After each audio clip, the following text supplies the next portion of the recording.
Very warm welcome this show. मैं हूं कामरान शाहिद। पाकिस्तान में प्राइम मिनिस्टर ने टाइगर फोर्स जो बनाई थी, जिसका इफ्तिताह कल बुज़दार साहब भी कर रहे थे, आज वो बाकायदा ऑपरेशनल हो चुकी है। और ये टाइगर फोर्स का काम ये होगा कि जिन लोगों के घर में राशन नहीं है लॉकडाउन के नतीजे में, वो वहाँ तक पहुँचाएगी। और बकौल प्राइम मिनिस्टर के इसका ये सियासत से बालातर होकर है, इसमें हर पार्टी आ सकती है।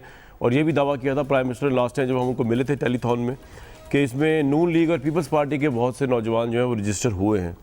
आज प्राइम मिनिस्टर ने कोरोना को लेकर प्रेस टॉक तो नहीं थी, बस अपनी एक ब्रीफिंग थी जिसमें उनके सारी बातें पॉलिसीज़ मिली।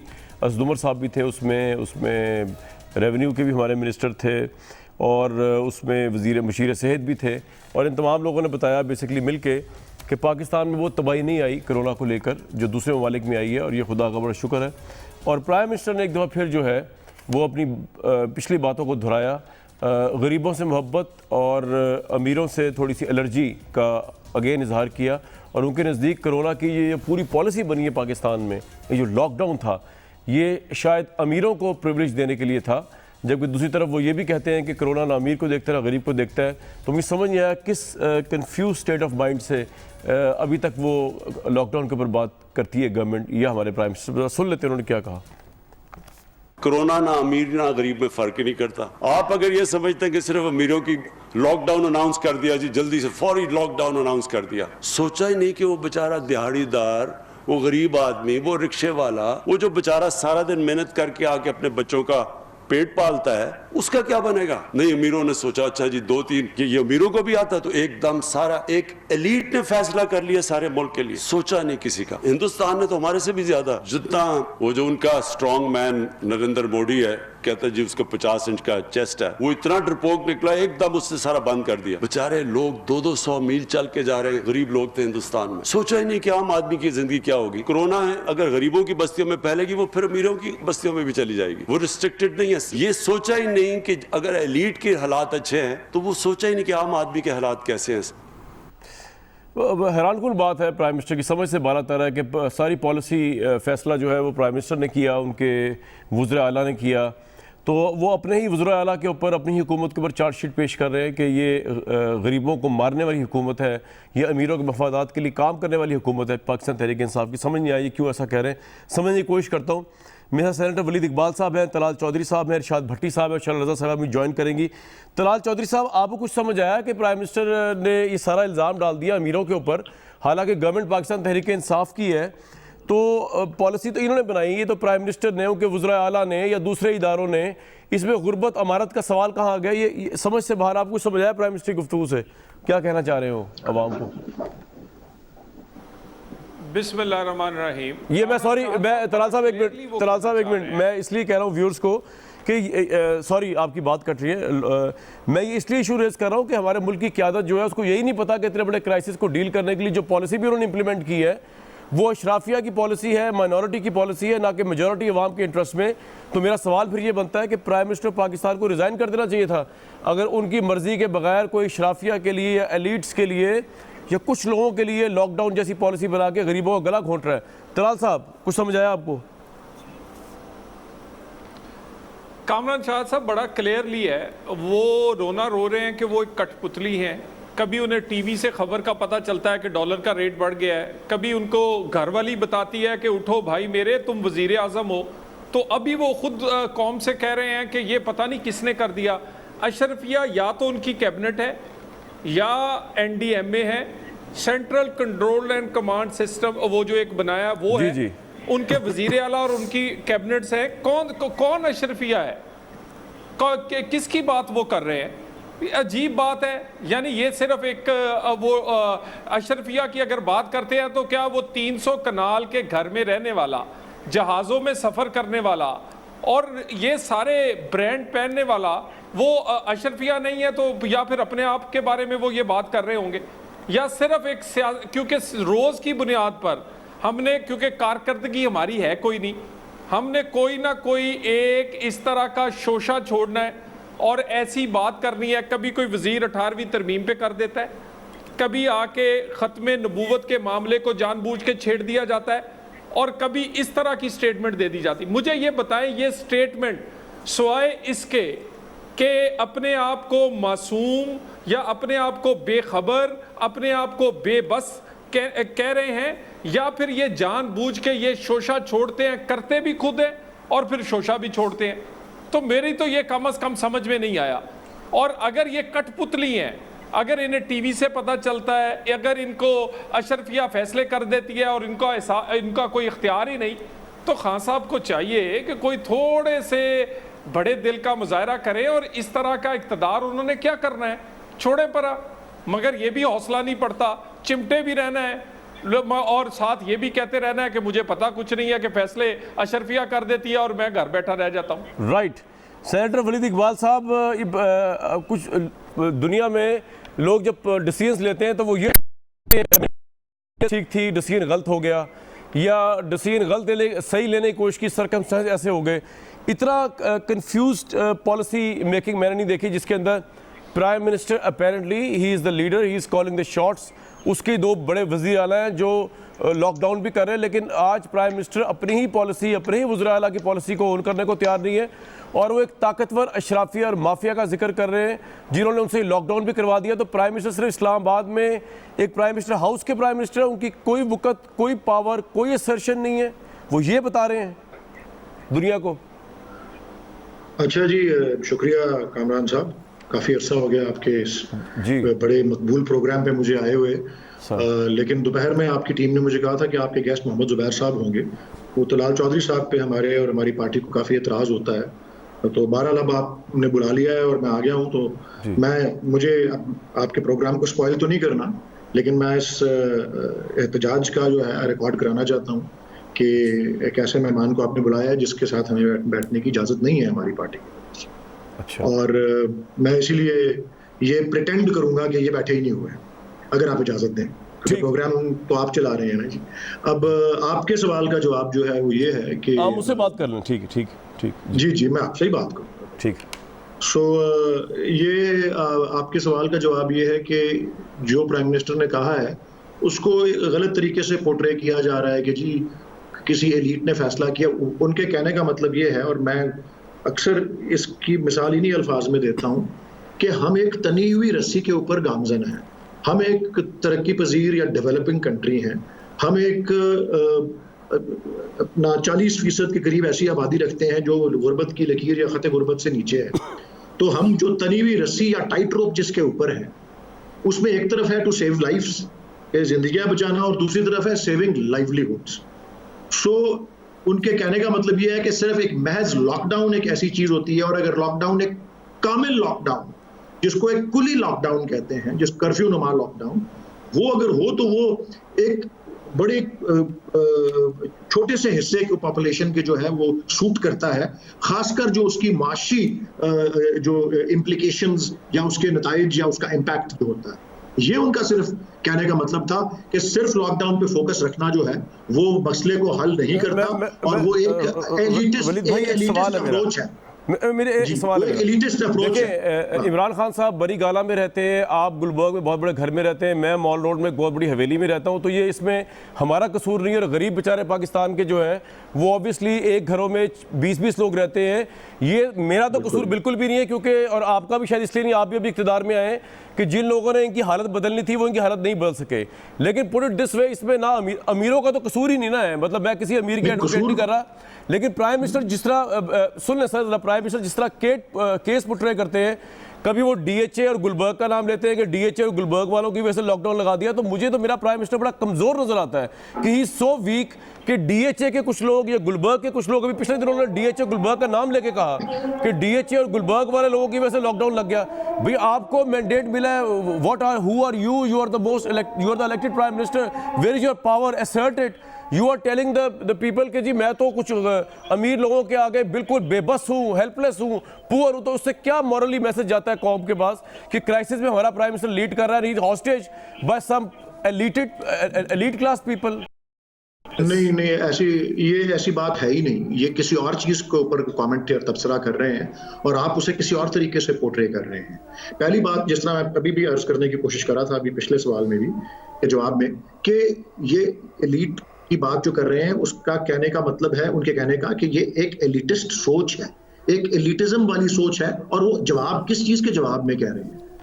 ये इसमें नहीं कह रहे कि वो फैसले नहीं कर रहे या वो कंट्रोल उनके पास नहीं है, किसी और के पास है और उनके ऊपर मुसल्लत किया जा रहा है। वो रिएक्ट कर रहे हैं उस तनकीद के ऊपर जो मुसलसल की जा रही है मीडिया में, प्रेस में, मुख्तलिफ, और ज्यादातर उसमें अंग्रेजी वाली प्रेस में, जिसमें अशराफिया ही लिख सकते हैं कि जी लॉकडाउन को ज्यादा सख्त होना चाहिए। So all is trying to say कि ये एक एलिटिस्ट अप्रोच है कि सारा मरकज का तवज्जो का मरकज लॉकडाउन हो, फोकस लॉकडाउन पे हो और उसकी सख्ती पे हो, और बाकी जो उसके असरात हैं, जो उसके असरात ना सिर्फ के जो 10 लोग या 8 लोग या 5 लोग एक कमरे में रह रहे हैं, उसके अलावा भी जो उसके मुआशी असरात हैं उनको नजरअंदाज करके ये जो तनी हुई रस्सी पे हम गामजन है या टाइट रोप जिस पे हम जा रहे हैं, आप ठीक कह रहे हैं कि तनी हुई रस्सी के ऊपर, that is all he is saying, यही वो कर रहे हैं और कुछ नहीं कह रहे। आप उसको गलत तरीके से आप उसको समझे हैं, मैं ये अर्ज कर रहा हूं। मैं सर गलत तरीके से सोच की बात कर रहे हैं सर। मैं तो सिर्फ ये कह रहा हूं कि लॉकडाउन जो है उसका या तो होता ना, प्राइम मिनिस्टर ये कहते हैं जी मैंने लॉकडाउन नहीं किया क्योंकि ये तो अमीर लोग प्रेशराइज कर रहे हैं, ये तो एलीट लोग प्रेशर कर भी दिया, उन्होंने कर भी दिया उन्हीं के सूबों ने। चले सिंध को निकाल दें आप, केपी में और पंजाब में तो इन्होंने किया है, तो वो ये बता रहे हैं, चले I take your argument for that purpose कि जी प्राइम मिनिस्टर ये बता रहे हैं कि जी मैं तो कुछ अमीर लोगों के हाथों इतना प्रेशराइज हुआ कि मैंने अपने दोनों सूबों को कहा ठीक है जी आप लॉकडाउन करें, इंक्लूडिंग इस्लामाबाद, वो भी करें।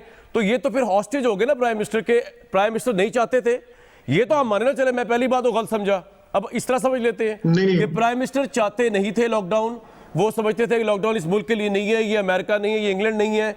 लेकिन कुछ अमीर लोगों ने फेडरल में भी उनसे करवा दिया लॉकडाउन, कुछ अमीर लोगों ने उनसे पंजाब में भी करवा दिया उनकी हुकूमत से, कुछ अमीर लोगों ने उनसे केपी में भी करवा दिया। तो फिर प्राइम मिनिस्टर की पावर किधर है, उनकी पार्टी किधर है, जो आवाम की पार्टी है, गरीब की पार्टी? अब आप कहेंगे ये भी गलत है, ये भी नहीं है सर। नहीं, ऐसी बात तो हुई नहीं, ऐसी बात तो हुई नहीं, ऐसी बात हुई नहीं। देखें लॉकडाउन, और वो कुली लॉकडाउन तो कभी हुआ ही नहीं, या कामिल लॉकडाउन जिसे कहते हैं, जिस तरह इंडिया में हुआ है वो तो यहाँ हुआ ही नहीं। वो तो एक सॉफ्ट लॉकडाउन या पार्शियल या जुज़वी लॉकडाउन ही हुआ है। ऐसा लॉकडाउन तो नहीं हुआ जिस तरह का कहा जाता है कि सब लोग महसूर हो जाए और कर्फ्यू हो, और कुछ मुल्कों में तो उन्होंने गोली भी मार दी है लोगों को जो बाहर निकले हैं, ऐसा भी हुआ है कुछ लोगों को। लेकिन आप ठीक कह रहे हैं, वो नहीं हुआ तब भी प्रोग्राम, जो ये नहीं हुआ इतना स्ट्रक, फिर भी प्राइम मिनिस्टर जो है अफसोस का इजहार कर रहे हैं। तो अगर ये हो जाता था तब तो इन्होंने पता नहीं क्या कर रहा था। लेकिन मेरा क्वेश्चन ये नहीं था। बहरहाल वली साहब, you have right to your comment, कोई ऐसा मसला नहीं। लेकिन मैं आवाम को एक चीज़ बता दूं कि इंग्लैंड जो है, हमारे जो प्राइम मिनिस्टर्स होते हैं, ख्वाह वो इमरान खान साहब हो या नवाज शरीफ साहब थे या जरदारी साहब थे, इनकी तो कैबिनेट इशराफिया से भरी हुई है। इंग्लैंड जो जिस पार्लियामेंट में बैठते हैं सिंबॉलिकली, जिसका नाम हाउस ऑफ कॉमन्स है, और जहाँ पे प्राइम मिनिस्टर भी जो है वो आम साइकिलों में भी आ रहा होता है, ट्यूबों में भी आ रहा होता है, उन्होंने भी पाकिस्तान से बढ़ के सख्त लॉकडाउन लगाया क्योंकि उनके पास स्ट्रेटजी थी लोगों तक पहुंचने की, हमारे पास स्ट्रेटजी नहीं थी। लेट्स एडमिट दिस कि हम दूसरी चीज़ों में ज़्यादा फोकस है हमारा। न हेल्थ को ठीक करने के लिए हमने कुछ किया इस मुल्क में हुकूमतों ने, ना मौजूदा प्राइम मिनिस्टर ने किया, ना पिछले प्राइम मिनिस्टर ने किया, इसलिए हम लोगों तक पहुंच ही नहीं सके।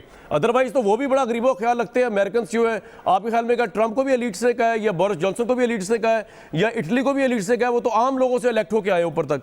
इरशाद भट्टी साहब, प्राइम मिनिस्टर की गुफ्तगू कुछ आपको समझ आई कि प्राइम मिनिस्टर से आपने एक दफ़ा सवाल किया था कि कोरोना वायरस को लेकर सर आप मुझे लीड करते हुए नज़र नहीं आ रहे, तो ये जब प्राइम मिनिस्टर कहते हैं जी ये लॉकडाउन जो है हालांकि लगाया उन्होंने, ये मैं कह रहा हूँ, लेकिन वो कह रहे हैं कुछ एलीट्स की वजह से लग गया, इसका क्या मतलब लिया जाए, समझाएं ज़रा मुझे।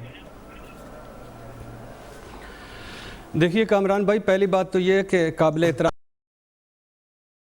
कि मुझे उस पर एतराज़ है और दुख हुआ है कि घर वाली बताती हैं कि आप प्राइम मिनिस्टर हैं। इमरान खान ने अपनी अगर बेगम साहिबा के बारे में बात की थी तो हमें यूँ ठट्ठे यूँ मजाक नहीं बनाने चाहिए। हमने कुलसूम नवाज़ साहिबा की बड़ी इज़्ज़त एहतराम करते रहे हैं। मरियम नवाज़ और बेनज़ीर भुट्टो साहिबा की इसलिए बात हम करते हैं कि वो सियासत में हैं, बाकी फरियाल तालपुर साहिबा की इसलिए बात करते हैं कि वो सियासत में हैं, बाकी किसी की ये अब माशाल्लाह मैच्योर हो गए हैं, बड़े हो गए हैं, अब इनको कुछ घर और बाहर से डिफरेंट और फ़र्क महसूस करना चाहिए। ये बात सही है। और अगर आप चाहते हैं कि यानी ये कुठपुतली अगर आप कहते हैं तो ये जो शहबाज शरीफ साहब का कल एक इंटरव्यू छपा है, आज छपा है, 2 नामवर साफ़ी मुझे वज़ीर आज़म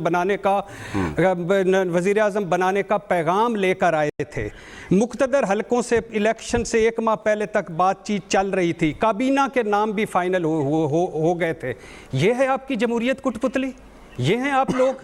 ये है हमारे साथ आप करते हैं। वो आपने तमाशा देखा हुआ है, बच्चा जमूरा जी उस्ताद ज़रा घूम जा, घूम गया। बच्चा जमूरा जी उस्ताद ज़रा शाहरुख की एक्टिंग करके दिखा, किरण। बच्चा जमूरा ज़रा वज़ीर आज़म बन के दिखा, ये लो जी उस्ताद। ये आप शहबाज शरीफ साहब को कह रहे हैं, किसको कह रहे हैं भाई? को सलाम कर भट्टी साहब। बच्चा ये जमहूरियत को कह रहा हूँ, ये जमहूरियत किसी बंदे का नाम नहीं, ये जिनकी जमहूरियत को सलाम कर रहा हूँ। बच्चा जमूरा सलाम कर साहब को, सलाम। बच्चा जमूरा ज़रा इक़्तिदारी लुड्डी पा, लुड्डी है जमालो पा बे, लुड्डी है जमालो पा। बच्चा जमूरा भाईजान को लंदन ले जा और बाकी डीलें करवा। ओ ये है आपकी जमहूरियत। एक मिनट भट्टी साहब, एक मिनट आप कंटिन्यू कीजिएगा, मैं लोगों को बता दूं। एक मिनट सर, एक मिनट भट्टी साहब आपने यहीं से कंटिन्यू करना है, लोगों को समझ नहीं आ रही कि आप क्या कह रहे हैं। मेरी बात एक बार एक मिनट आपने कंटिन्यू करना है। एक मिनट मैं बता दूं आप क्यों कह रहे हैं भाई। भट्टी साहब इसलिए कह रहे हैं व्यूअर्स के कल आज छपा इंटरव्यू वड़ाइच साहब का, जिसमें शहबाज शरीफ साहब ने इंकशाफ किया है कि इलेक्शन से एक माह कबल ताकतवर हल्कों से उनकी मुलाकात हुई, जिसमें काबीना के नाम तक फाइनल हो रहे थे शहबाज शरीफ साहब की काबीना के, और ये बताया जा रहा था कि शहबाज शरीफ साहब नेक्स्ट प्राइम मिनिस्टर होंगे।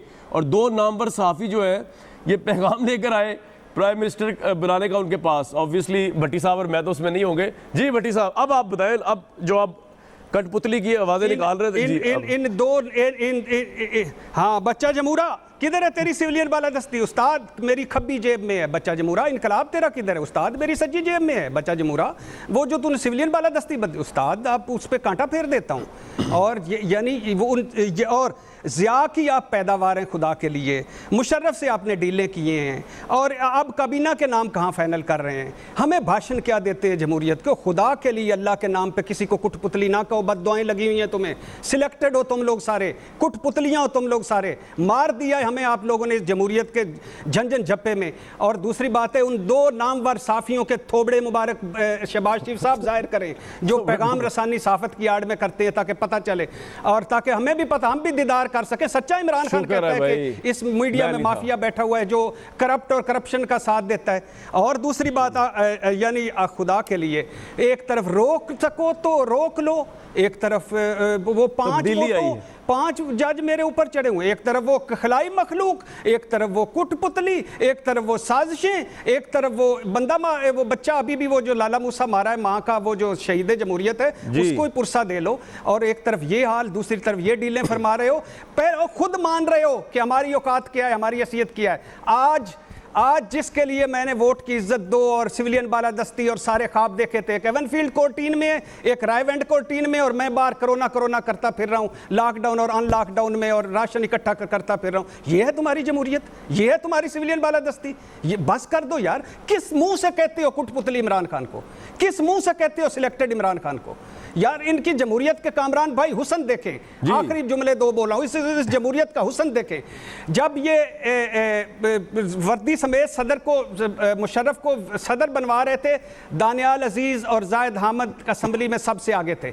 जब नवाज शरीफ को नाइली को अहलियत में बदल रहे थे, नहीं वो नहीं, ये दो असेंबली में दानियाल जायद अहमद जो सारों को बुला रहे थे, और जब नाइली को अहलियत में बदल रहे थे, उस वक्त भी दानियाल और जायद अजीज थे, जायद अहमद थे। अब जब 18वीं तरमीम मंजूर हुई, बाबर अवान वजीर कानून थे, चौधरी शुजात पहले आदमी थे जिन्होंने इस असेंबली में इसको फ्लोट किया था। अब जब इसके खिलाफ बात होने लगी है, बाबर अवान साहब अगेन वजीर हैं, वो उस दूसरी तरफ से कम रहे हैं, और चौधरी शुजात पहला बयान है, आपका पॉइंट क्या है वो खत्म कर। और यार बस कर दो। और मेरा पॉइंट ये भाई, ये इन्होंने हमारे ज़हनों पे लॉकडाउन लगा दिए, इन्होंने ये खुद भी कोरोना, हमें भी कोरोना बना दिया। ये खुद वायरस 24 किलोमीटर और 24 किलोमीटर का इस्लामाबाद है। कामरान भाई क्यों वजीर आजम को कहते हो यार? क्या उसके पास है? उसके पास 18वीं तरमीम के बाद है क्या? उसके अपने यास्मीन राशिद तैमूर झगड़ा लॉकडाउन करके बैठे हुए हैं। उसकी एक पॉलिसी है, वो कहता है मैं कोरोना से मरने को तरजीह दूंगा, भूख से नहीं मारूंगा। और आखिरी बात, मेरी अवाम खुदा के लिए ज़ख़ीरा अंदोज़ी छोड़ दो, महंगाई छोड़ दो। और मैंने उन घरों में भी देखा है राशन की दरखास्तें, जिनके घर में 4-4 जर्मन शेफर्ड कुत्ते खड़े हुए हैं, गाड़ियां खड़ी हैं, उन्होंने 15-15 दरखास्तें दी हुई हैं राशन के लिए। एक नंबरदार 14 एकड़ का बंदा था। मेरी एक बात सुने भट्टी साहब, मैं तलाल साहब के पास जा रहा हूं, लेकिन मेरी एक बात सुने। मुझे आपकी सारी बातें आगे के जवाब तलाल साहब देंगे, मैं तो नहीं दूंगा, लेकिन आपकी एक बात का जवाब मैं दूंगा। ये जो आपने कहा ना प्राइम मिनिस्टर की ये पॉलिसी, और आप उसको बड़ा अप्रिशिएट कर रहे हैं कि कोरोना से मरने को तरजीह दूंगा, गुर्बत से इसकी वजह नाअहली है हुकूमत की, क्योंकि गुर्बत में तो आपने वैसे ही अवाम को मजीद बचाया। जो नवाज शरीफ दौर की इकोनॉमी के चार्ट आप थे कैसे कह सकते हैं ना लिए? सर मैं बता रहा सुन तो लेना, आप सुने तो सही, हिम्मत से सुन तो ले। कह सकते एक वजीर आज़म भट्टी साहब सुन तो ले। मैंने हिम्मत नहीं, मेरी आपसे आर्गूमेंट नहीं है, आपसे आर्गूमेंट नहीं है। आप मेरे आर्गूमेंट आप बहुत अच्छे यार भट्टी साहब, मेरा आपने बात की, मेरे को जवाब नहीं, मेरा सवाल करो आपसे। सोने कुर्ते वाले एक बात सिर्फ सोनी गड्डी सोने कुर्ते वाले, एक बात मैं सिर्फ ये कह रहा हूं कि एक उसकी पॉलिसी है, 250 बंदा मरा है, 250-300 बंदा मरा है, 400 अल्लाह ना करे इससे भी कम हो, उसकी एक पॉलिसी है। उसके सारे मुल्क में लॉकडाउन है, मुराद अली शाह ने खुद किया हुआ है, केपीके ने खुद किया पॉइंट आ गया आपका, मैं आगे जाऊं। 24 किलो माफ कर दे मुझे, माफ कर दे, आगे जा रहे थे मैं हूं सिर्फ, मैं आगे जाने दे मुझे। अब मैं आगे चलाया तो ये सवाल अभी दोबारा करूंगा आगे, आप बात नहीं करने दे रहे मुझे, और मैं क्योंकि आप मेरे कुलीग बस रिगार्ड कर रहा हूं। अच्छा जी तलाल भाई, बात ये है मेरे पास कुछ कहने को रह ही नहीं गया। शहबाज शरीफ साहब का इंटरव्यू है और उसके बाद जो तबर्रात कर दिए हैं औकात से लेके आगे तक के पॉलिटिशियंस पे और आपकी लीडरशिप पे, इस इंटरव्यू के बाद आप रिस्पॉन्ड करना बेहतर समझते तो कर दे, नहीं तो मैं अगला सवाल करूंगा आपसे। तलाल भाई देखिए जी, भट्टी साहब ने जो कहा वो तारीख का एक हिस्सा है। काश भट्टी साहब जैसे कि लोगों और ये जो नज़में और ये जो नसर फरमाते हैं, वो कभी ये अयूब के बारे में, ज़िया के बारे में, मुशर्रफ के बारे में, याया के बारे में और पाकिस्तान में होने वाले लापता। अब तलाल साहब बोलेंगे, प्लीज सुना दूं, आपकी बारी आएगी, आपकी बारी आएगी, भट्टी साहब बारी आएगी आपकी। मैं माजरत चाहता हूं, सिर्फ रिकॉर्ड की दुरुस्तगी के लिए माजरत चाहता हूं, लिखी हुई है। और उसके बाद फांसी तक। और बात ये है, मुझे पता है क्या लिखा है, क्या है, हर पाकिस्तान के लोगों को भट्टी साहब आपका और मेरा पता है, जरा बोलने में दे। अगर पाकिस्तान कठपुतलियों से चल, अच्छा बोले तो मेरा बोले इस पे बोले। ये कठपुतली, ये मैंने नहीं कहा, शहबाज शरीफ ने कहा है। यार एक बंदा बोलेगा, यार प्रोड्यूसर साहब ये गलत हो रहा है यार। हुआ है तलाल साहब बोलेंगे अब, क्योंकि नहीं भट्टी साहब ने नहीं बोला, आपकी बात वो नहीं बोले, अब सिर्फ तलाल साहब बोलेंगे। जी बोले तलाल साहब, ये अनफेयर है इस तरह। देखिए कामरान शाह साहब, ये मुल्क वोट को इज्जत ना देने की वजह से दो लख्त हुआ है। इस मुल्क में 50-60 हजार लोगों का एक आमर ने अमेरिका का साथ देने का फैसला किया और हमने लाशें उठाई हैं। इस मुल्क के आम लोगों की तालीम और वोट तक के जो उसका इख्तियार था, जो उसका उस पर डाका डलता रहा है। अगर ये मुल्क, इस मुल्क में एक सोच है कि लीडर और वजीर आजम इकट्ठा ना हो, कभी किसी को फांसी चढ़ाया गया, कभी किसी को अटक के ले, कभी किसी को जला वतन, किसी ने बाप के जनाजे को कंधा ना दिया, किसी ने भाई का जनाजा उठाया, किसी की अपनी बेगम वो लोगों के वो जनाजे उठाए। बात ये है, ये दुख हमने उठाए हैं और बात ये क्यों उठाए हैं और ये सब कुछ क्यों हो रहा है। अगर कठपुतलियों से मुल्क चलता है और इस तरह के हालात से मुल्क चलता है, वोट चोरी करके मुल्क चलता है, तो चला लो। ये दो लख्त होने से लेकर मुल्क और इस हालत तक पहुंचने तक, आज हमारी करेंसी बांग्लादेश से नीचे है। भट्टी साहब, कभी ये मुहावरा हुआ तक करता था, तुम 2 टके के आदमी नहीं, टका बांग्लादेश की करेंसी थी। आज रुपया नीचे और टका ऊपर है। आज मुहावरा जो है वो रुपए पे बनता है। इंडिया कहाँ है, बांग्लादेश कहाँ है, श्रीलंका कहाँ है, हमसाया, इवन अब तो अफगानिस्तान। तलाल साहब, मेरा एक सवाल है आपसे, इकोनॉमी हमसे आगे है। मेरे भाई, मेरी प्राइम मिनिस्टर इमरान खान को सिलेक्ट ना कहा करें। कामरान भाई, अच्छा भट्टी भाई अभी नहीं, अभी तलाल साहब कंप्लीट करेंगे। जी तलाल साहब बात सुन लें, जी तलाल साहब बात सुन। गुजारिश की बारी आपकी भट्टी साहब। जब तक अगर आइन बनाया है तो उस पर अमल करें, नहीं करना तो फिर मेरा मतलब बता दें। ये मुल्क इस तरह नहीं चल सकता। वोट को इज्जत दें, जिसको वोट पड़े उसको इक्तदार मिले, उसको इख्तियार भी मिले। अदरवाइज इमरान खान जैसे इसी तरह के प्रेस कॉन्फ्रेंस और इसी तरह के बयान सुनते रहेंगे कि उसके इख्तियार में कुछ नहीं। और लेकिन तलाल साहब एक बात, तलाल साहब आप भी तो यही करें ना, देखें आप भी यही करें। प्राइम मिनिस्टर इमरान खान को वोट पड़ा तो आप उनको भी तो सिलेक्टेड कहते हैं ना, आप उनको भी इलेक्टेड मान लें, आप भी तो उनको इज्जत दें ना, ताकि वो आपको इज्जत दें। तलाल साहब क्या नहीं कामरान भाई, भट्टी साहब पूरा टाइम दूंगा आपको, बहुत टाइम है आज के वोट किस तरह जी। नहीं, आपको पता नहीं वोट किस तरह पड़ा है, किस तरह पड़ा है। 6 बजे से जो पोलिंग स्टेशन के पोलिंग एजेंट बाहर निकाले उसके बाद वोट पड़ा है, 6 बजे तक वोट नहीं पड़ा। किस तरह पहले बलोचिस्तान, जनूबी पंजाब के प्यारों से पार्टियां तोड़ी गई हैं, किस तरह गिरफ्तारियां हुई, किस तरह रेफरेंस बने नैब के, किस तरह फैसले आए। कि आजाद इलेक्शन इस तरह का चलें जी, ब्रेक लेने के लिए जा रहा हूं, लेकिन मैं एक बात कहना चाहूंगा। मैं भट्टी साहब को नहीं कह रहा, मैं एक ओवरऑल अपना as a being historian analysis दे रहा हूं कि जस्टिस सईदुल सिद्दीकी साहब से मैंने एक दफ़ा पूछा हूं, मैं इंटरव्यू कर रहा था, अल्लाह उनको जनरल नसीब करे। मैंने कहा जनाब आपने पीसीओ के तहत जनरल ज़ियाउल हक के क्यों हलफ उठाया सबसे पहले जब वो जज बने, मे बी सेशन जज के बने थे, सेशन जज थे जॉनसन भी थे। उन्होंने कहा भाई बरखुरदार बात यह है कि उस वक्त था ही मार्शल लॉ, जब था ही मार्शल लॉ तो अगर आपने जज बनना है तो आपको पीसीओ का हलफ उठाना ही पड़ेगा। तो ये सियासतदान जो हैं उनमें ख्वा भुट्टो साहब हो, उनमें ख्वा नवाज शरीफ साहब हो, या उसमें कोई और हो, इवन इमरान खान साहब हो, जब मुशर्रफ साहब का रेफरेंडम था तो उन्होंने तायद की थी उसकी, क्योंकि जिस तरह भुट्टो साहब के दौर में सिर्फ अयूब खान थे और अगर आप सियासत करनी है तो आपको उनको ज्वाइन करना पड़ेगा या उस दौर में करनी पड़ेगी सियासत, उसके देखते हुए ज़ियाउल हक के दौर में नवाज शरीफ साहब आए तो ज़ियाउल हक को देखना ही पड़ेगा, उसके दौर में देखते हुए सियासत करनी पड़ेगी, उससे बाहर तो नहीं आ सकते। और इमरान खान साहब जैसे इंडिपेंडेंट लीडर को भी मुशर्रफ साहब के रेफरेंडम में उनकी तायद भी करनी पड़ी और इस हद तक भी ताल्लुकात भी गए कि वो प्राइम मिनिस्टर बनने लगे थे वो मुशर्रफ साहब प्रेसिडेंट होते। एक ब्रेक लूंगा जी, वापस आते हैं फिर।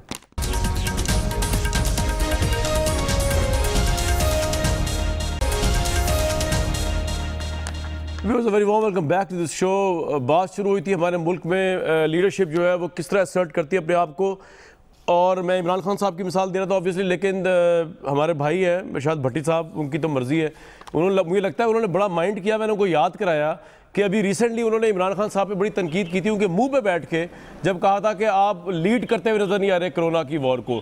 लगता है भट्टी साहब ने इतना माइंड किया कि भट्टी साहब ने सब पे चढ़ाई कर दी, मुझे छोड़ के सारे एक्स प्राइम मिनिस्टर्स के ऊपर सब पे कह दिया कठपुतली हैं। भट्टी साहब क्या हो गया, बेचारे प्राइम मिनिस्टर और लीडर्स की मजबूरी होती है। मुशर्रफ साहब के दौर में इमरान खान साहब की भी यही मजबूरी थी, वो मुशर्रफ साहब कहते हैं मैंने लिफ्ट नहीं कराई आगे से, वरना वो प्राइम मिनिस्टर बनने को तैयार थे, आज वो प्राइम मिनिस्टर होते शौकत अजीज़ की जगह।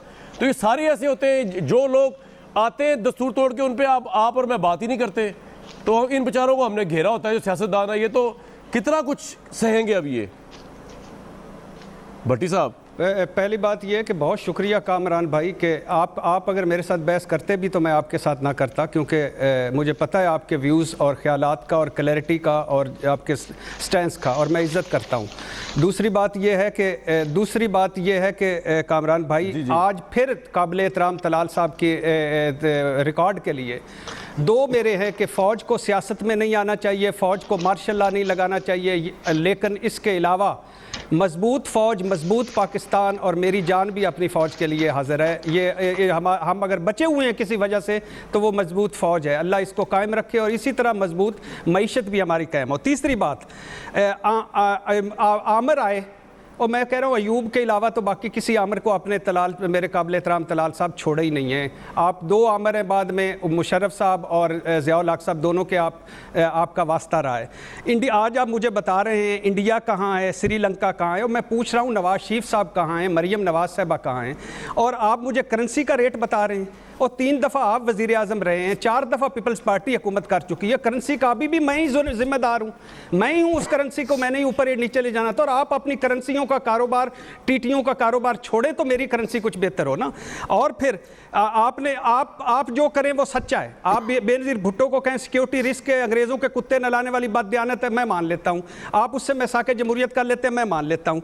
आप जरदारी के पेट चीरते हैं, मैं मान लेता हूँ। आप प्राइवेट बुलाकर 52 डिशेस खिला के पेट भरते हैं, मैं मान लेता हूं। आप दोनों मिलकर मुशर्रफ से स्याह पट्टियां बांध के हलफ ले लेते हैं, वजीर बन जाते हैं, मैं मान लेता हूं। लेकिन ये आप भला क्यों करते हैं? क्योंकि जो कुछ आपने कमाया है उसका कोई हिसाब नहीं है, मनी ट्रेल नहीं है। आप आज तक किसी अदालत में आपका पॉइंट आ गया। अब मैं वलीद इकबाल साहब के पास जाना चाहूंगा। बड़ी साहब कहां से पैसे आए, कहां से आए? नहीं कैसे आए, किधर से आए पैसे, कहां से आए पैसे? अपनी बारी में जवाब देंगे इसका। ये मेरे, मैं क्यों नहीं अमीर, मैं क्यों नहीं अमीर, मैं क्यों नहीं अमीर, मैं क्यों गरीब रह गया, मैं वलीद इकबाल मेरे बड़े रिस्पेक्टेड गेस्ट हैं, उनके पास जाना और हसन हुसैन और बाकी सारे क्यों अमीर हो गए? तलाल भाई आपकी बारी आएगी उसके बाद। वलीद भाई सॉरी मैं लेट आया, आपको आवाज आ रही है मेरी? जी बिल्कुल आ रही है जी। मुझे उम्मीद है आप मेरी तरह एंजॉय कर रहे होंगे प्रोग्राम को, लेकिन बहरहाल मैं बड़ा बिल्कुल महसूस हो रहा हूँ। अच्छा सर, मुझे ये बता दीजिए कि ये जो उमरा और गुरबा की डिबेट है, तो अभी जो उमरा ने हमारे साथ किया है ये चीनी और आटे का, जिसमें हमारे अमीर तरीन लोग मुबैना तौर पर खुसरो बख्तियार साहब, मुबैना तो जहांगीर तरीन साहब, प्राइम मिनिस्टर को जितना एहसास हुआ है 3 हफ्ते के लॉकडाउन का कि जी गरीब पिस गया, मुझे इसमें कोई दो राय नहीं कि प्राइम मिनिस्टर को एहसास है, प्राइम मिनिस्टर ऑनेस्ट भी है, मुझे इसमें भी कोई दो राय नहीं, मेरी ज़ाती राय है। लेकिन ये 3 हफ्ते के लॉकडाउन में गरीबों का जो उन्होंने ख्याल इतना किया है, तो 3 हफ्ते जो आटे और चीनी की रिपोर्ट आगे कर दी है, तो इसमें उन्होंने बड़े बड़े अमीर उमरा वुजरा का बड़ा और दोस्तों का ख्याल किया, उसकी रिपोर्ट फ़ौरन लाएं जनाब। और ये जो आवाम पे आप टैक्स लगाने जा रहे हैं कोरोना के नाम पे, उसके बजाय ये रिपोर्ट में जो मुजरिम साबित होते हैं अगर इनसे पैसे लें, इनकी मिलें बंद करें, निकलवाएं इनसे पैसे, करप्शन अगर करप्शन हुई है तो, अगर नहीं तो खैर है।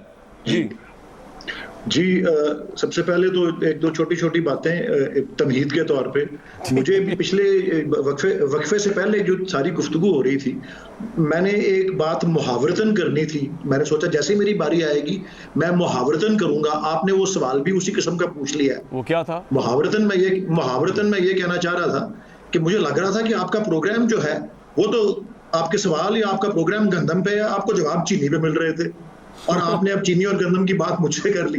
दूसरा, मैं अनफॉर्चुनेटली क्योंकि ये स्काइप से ज्वाइन कर रहा हूँ, मैं आपकी तस्वीर नहीं देख सकता। अक्सर तो मैं आपके साथ स्टूडियो में होता हूँ। ये आपको भट्टी साहब कह रहे थे सोने कुर्ते वाला, आपने कुर्ता पहना हुआ है? क्योंकि मैं देख नहीं सकता। जी मैंने कुर्ता पहना हुआ है। कुर्ता पहना हुआ है, माशाल्लाह, वेरी नाइस। और आपको फिर सोनी गड्डी वाला कहा तो वो वैसे ही कह दिया। अच्छा सोनी गड्डी। अच्छा जी, अब मैं बाद में देखूंगा प्रोग्राम यूट्यूब पे या उस पे नेट पे, तो इंशाल्लाह आपके कुर्ते से भी मैं देखूंगा क्या वो दिखते। और सोनी गड्डी भी आपको कहीं उन्होंने, चलें जी, मुझे भी एक इस तरह का बनवा के। अच्छा जी, ये उम्रा की बात हो रही है, आप जरा जवाब दे दें जो आपके गुजरा उम्र है। जी जी जी। अच्छा जी, देखिए मैं आपको जो अर्ज करना चाह रहा हूँ वो ये है कि ये जो रिपोर्ट है और जो फोरेंसिक रिपोर्ट है जिसकी काबीना ने अब मंजूरी दी कि उसको मजीद 2 हफ्ते दिए जाएंगे, उसकी वजह यह है कि फोरेंसिक रिपोर्ट जो होती है उसके लिए माहिरीन की बड़ी खास तवज्जो दरकार होती है और उसके लिए रिकॉर्ड को बड़े करीब से और गौर से देखना पड़ता है और रिकॉर्ड का दस्तयाब होना जरूरी होता है। तो एक तो वो जो महदूद वक्त था उसमें वो काम ये नहीं हो सका, और दूसरा ये था कि कोरोना के बहाने ही बहुत से रिकॉर्ड तक रसाई भी नहीं हो सकी उस मुकर्ररा वक्त में, क्योंकि शुगर मिल्स कुछ ऐसी थी जिन्होंने कहा था जी हमारा रिकॉर्ड बंद है, हमारी मिलें बंद हैं, हम आपको रिकॉर्ड नहीं दे सकते। तो फिर उनको ये कहना पड़ा कि अगर आप रिकॉर्ड नहीं दिखाएंगे तो हम आपके दरवाजे तोड़ के आपका रिकॉर्ड ले लेंगे। अच्छा। तो उसकी वजह से ताखीर हुई ये। हाँ जी। अच्छा, मैं आपको अगली बात ये अर्ज करूं कि आपको मैं आज प्लीज इसको रिकॉर्ड कर लें, हालांकि मैंने आप जैसा खूबसूरत कुर्ता तो नहीं पहना हुआ, लेकिन जो मैं बात कहने लगा हूं, प्राइम मिनिस्टर किसी को नहीं बख्शेंगे। मैं आपको ये वाज़ेह तौर पे कह देता हूं, अल्लाह पे ईमान रखते हुए ये कहता हूं, प्राइम मिनिस्टर किसी को नहीं बख्शेंगे। जो पहली रिपोर्ट आई थी, यही उम्मीद है उनसे, उन्होंने तारीखी काम किया कि एक रिपोर्ट को मंजर आम पे लेके आए। ये एक पहल थी पाकिस्तान के अंदर। अगली रिपोर्ट भी, और कोई भी नहीं बख्शा जाएगा अगर कोई गलतकारी साबित होती है या सामने आती है।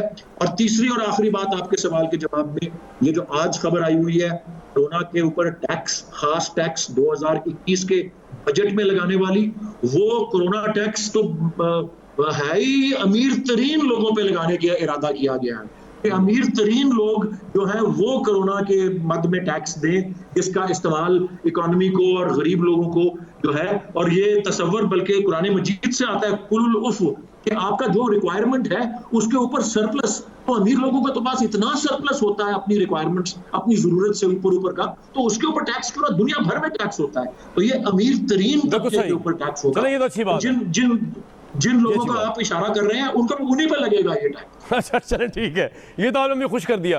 तलाल भाई, you have right to respond. जिस तरह पाकिस्तानी सियासत की मुनाफकत को एक्सपोज किया है भट्टी साहब ने, आप उस पर बिल्कुल कमेंट कर सकते हैं। साथ ही मेरा सवाल भी ले लीजिए कि आप ये क्रेडिट तो देंगे इस गवर्नमेंट को और इमरान खान साहब को कि उन्होंने अपने करीबी साथी और वुज़रा के नाम आने के बावजूद ना सिर्फ वो रिपोर्ट को लीक किया, बल्कि वो वलीद इकबाल साहब एश्योरेंस दे रहे हैं कि उस पर इंप्लीमेंट बड़ी सख्ती से होगा अगर ये दोनों लोग या तीनों लोग, चारों लोग जो है पाए गए इसके अंदर मुलव्विस। जी तलाल भाई, यू हैव अ राइट। अब इंटरफेयर किसी ने नहीं करना प्लीज। जी जी बिल्कुल, जी बिल्कुल। एक तो भट्टी साहब की बात का जवाब दे दूं। उन्होंने पूछा है कि भी इक़्तिदार में हम रहे और करेंसी हमारी क्यों नीचे है, सेहत क्यों नहीं है, तालीम क्यों नहीं है। मैं भट्टी साहब की इंफॉर्मेशन के लिए 9 साल से कब नवाज शरीफ इक़्तिदार में रहा है, सीपैक वो देता है, 12,000 मेगावाट बिजली वो देता है, पाकिस्तान की स्टॉक एक्सचेंज से लेके इकॉनमी तक वो आसमानों तक लेके जाता है, एटमी धमाकों से लेकर पाकिस्तान के, मैं ये लिख कर दे रहा हूँ भट्टी साहब आपके सामने, 70% जो बड़े मेगा प्रोजेक्ट हैं जिससे लोगों को फायदा हो रहा है, एयरपोर्ट, ग्वादर पोर्ट और पाकिस्तान की मोटरवेज तक, वो नवाज शरीफ के नाम की तख्तियां लगी हुई हैं और उसने की है।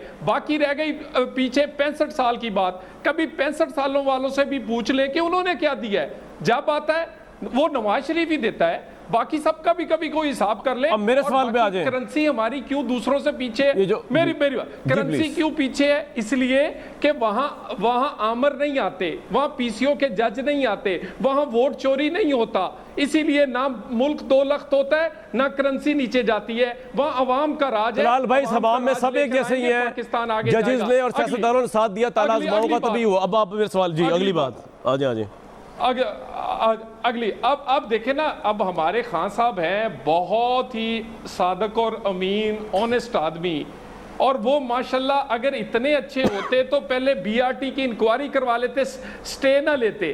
अगर इतने अच्छे होते तो फॉरेन फंडिंग के तकरीबन उन्होंने 2 दर्जन स्टे लिए, 1 2 नहीं 2 दर्जन स्टे लिए, वो ना लेते। वो मिलियन ट्री सुनामी की तहकीकात करवा लेते। ये तहकीकात भी उन्होंने पर्दा डालने के लिए की थी, वो नहीं लेकिन इसमें तो पर्दा उठ गया है, चोरी बढ़ी थी। अब बात सुने जी आपसे कह रहा हूँ, पर्दा उठा क्या है? नहीं, पर्दा उठा क्या है कि ये चीनी की शॉर्टेज हुई है एक्सपोर्ट की वजह से। एक्सपोर्ट की इजाजत किसने दी? असद उमर ने, इमरान खान ने। सब्सिडी किसने दी? बुजदार ने। असद उमर ने नहीं दी। मुझे बताएं तीनों को क्या सजा मिली है? बुजदार साहब नहीं, मुझे बताएं तीनों को क्या सजा मिली?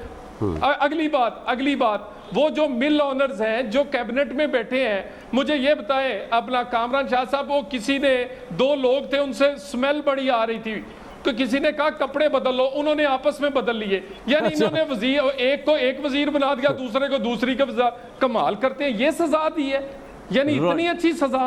और उसके बाद गुजारिश ये है, कोई सजा जजा नहीं। इस पूरी इंक्वायरी 2 जमा 2 है, वो है इमरान खान और बुजदार उसके मुल्ज़म है। एक्शन फिर ही हो सकता है जब ये स्टेप डाउन करें। राइट, स्टेप डाउन करें। जनाब वलीद साहब कुछ कहना चाहेंगे? आप अपोजिशन का मुतालबा है, अगर आप तलाल साहब पे ना भी 1 to 1 आए कि इंक्वायरी के लिए स्टेप डाउन करें वज़रा।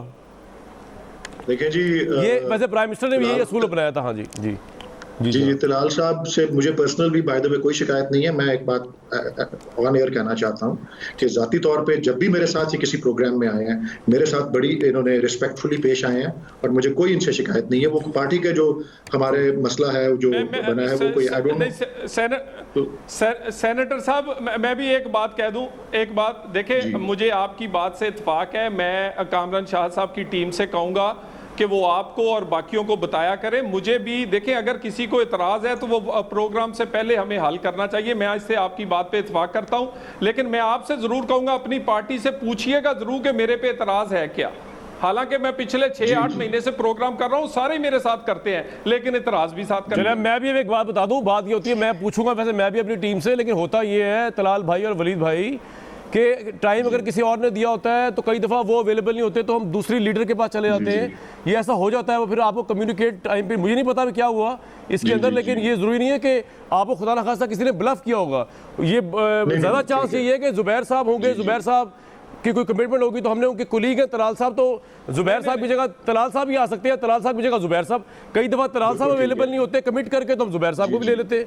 ये तो असर चलता रहता है। जी अब बताइए। जी नहीं ठीक है, बहरहाल हमने कोई ब्लफ नहीं किया कि इस वजह से। जी प्लीज। नहीं, और मैं क्योंकि एक टीम का हिस्सा हूं तो एज ए टीम प्लेयर मुझे उस बात का मेरा जी बिल्कुल ठीक है, मैं बिल्कुल ठीक है आपकी बात।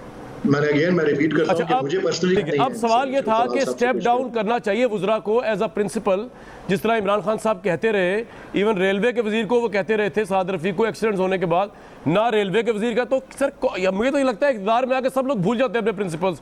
जिस इमरान खान को हमने इतना ज़्यादा कंधों में बिठाया हुआ था मीडिया ने, वो तो उनका वो नैरेटिव था, इंक्वायरी हो तो मिनिस्टर रिज़ाइन कर दे, इंक्वायरी हो तो वो करीब ना फटके इंक्वायरी कमीशन के। क्या हुआ वलीद भाई? वो ख्वाब तो पूरा नहीं हो सका। इरशाद भट्टी साहब, क्या हुआ वो ख्वाब कि जी वो जब साद रफीक का कसूर होता था, ये होता ट्रेन का हादसा होता था, इमरान खान साहब प्रेस कॉन्फ्रेंस करते थे कि वजीर रेलवे को रिज़ाइन कर देना चाहिए, या शेख रशीद साहब के नीचे पता नहीं कितने हादसे हो गए, बात ही नहीं हुई। ब्रेक लूँगा जी मैं, पता नहीं क्या हो रहा है इस मुल्क में।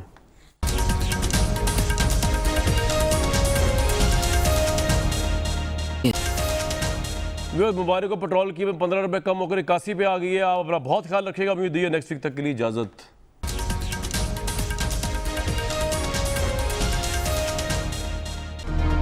it's Sayyeda Shanaz here. Thank you for watching Dunya News. For more videos and updates, don't forget to click the subscribe button. Keep watching Dunya News.